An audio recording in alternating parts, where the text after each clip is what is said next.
Hello everybody, MD Polo here. Thank you for joining me. Today we take a look at a 1911. This one is by Kimber, and the model is a stainless Target 2 in 9mm. The reason I want to show it to you is not because it's something different and something unique. It's because I felt it was a very good buy when I bought it. I found this used at the store, and my home away from home at Range USA, formerly known as Shoot Point Blank in Carmel, Indiana.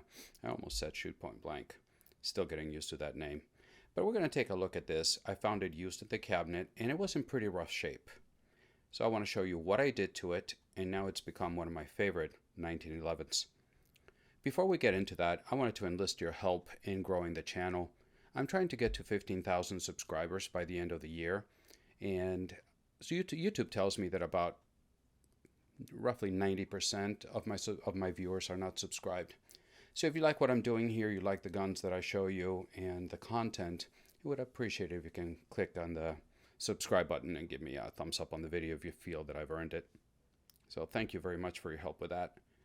So back into this Kimber 1911. Let me show you. The gun has been safety checked, so I'm not going to get into all that, but it is clear it is safety checked.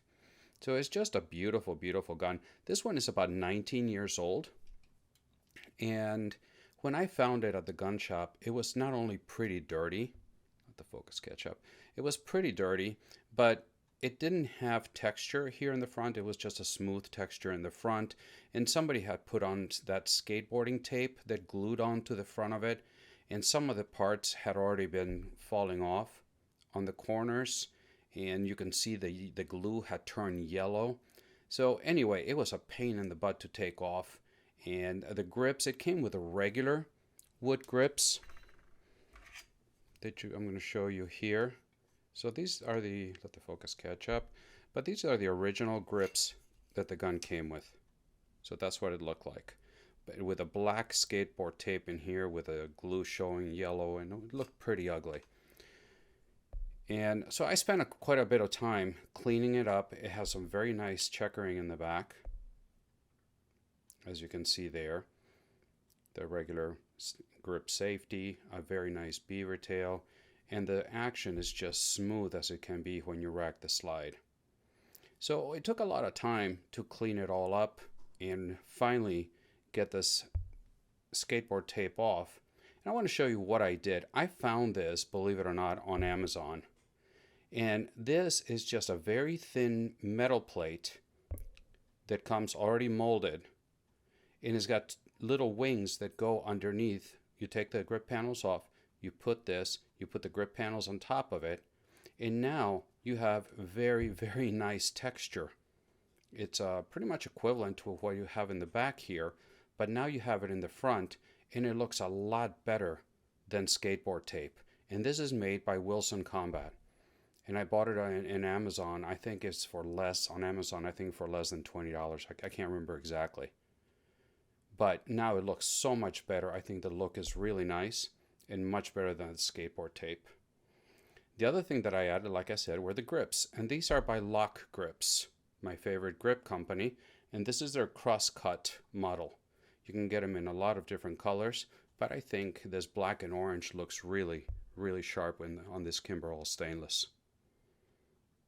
The other thing that I did to it is something I've done to other 1911s, and you've seen that, and that's added the Heine straight 8 ledge sights. Ledge, not lead. And these are not night sights, but these are the new ones that have the gold bead in the front, as you can see here. Let me show you the back sight. And there it is. So as you can see, it's got serrations in the back, very nice.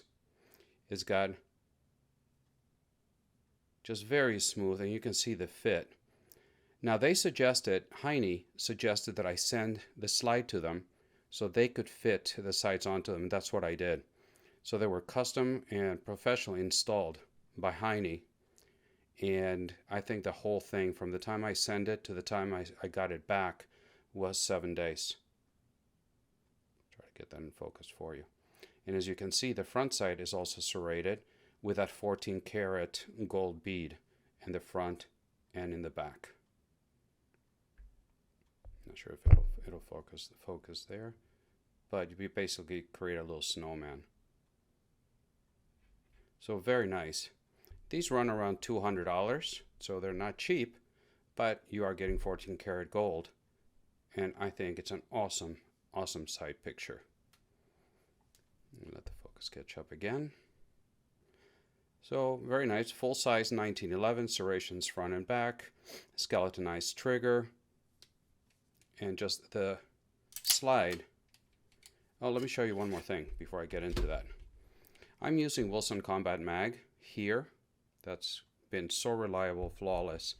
But when I bought it used, it came with not one, not two, but 3 Medgar mags.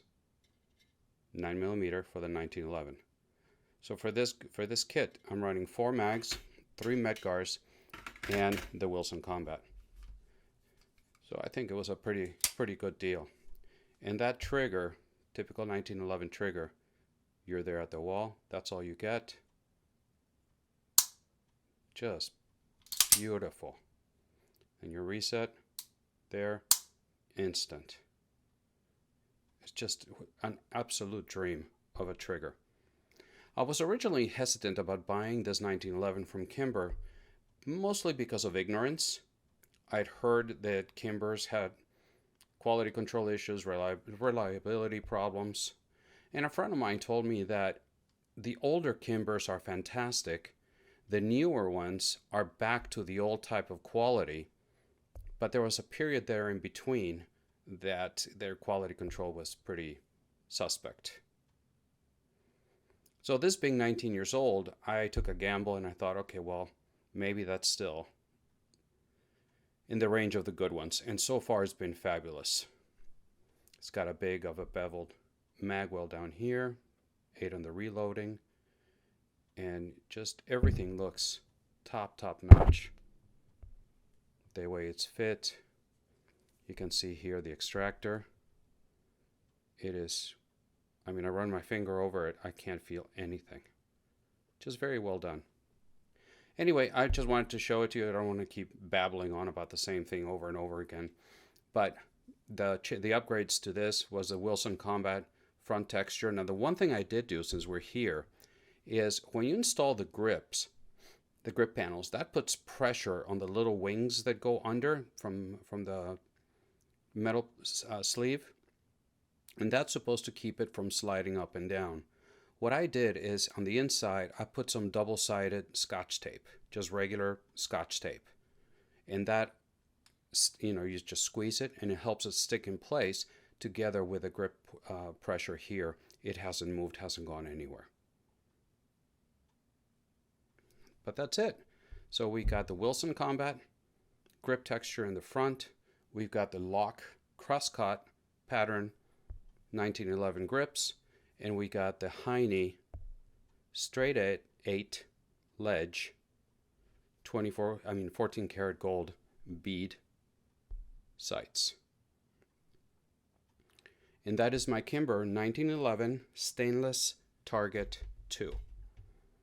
I hope you enjoyed this quick look at this pistol. I absolutely love this. Let me know what you think of the Kimber 1911s. If you got a little bit more of a story of what generations, from what period to time, what time period to stay away from Kimbers, I would really like to know all that. I'd like to thank very much to Lock Grips and for Heine Sights for being a part of this video. They send all that in for us to put on the pistol and test and evaluate. So thank you very much to them. I very much look forward to your comments. Please let me know what you think about this pistol and everything that is on it. And as always, God bless and thank you.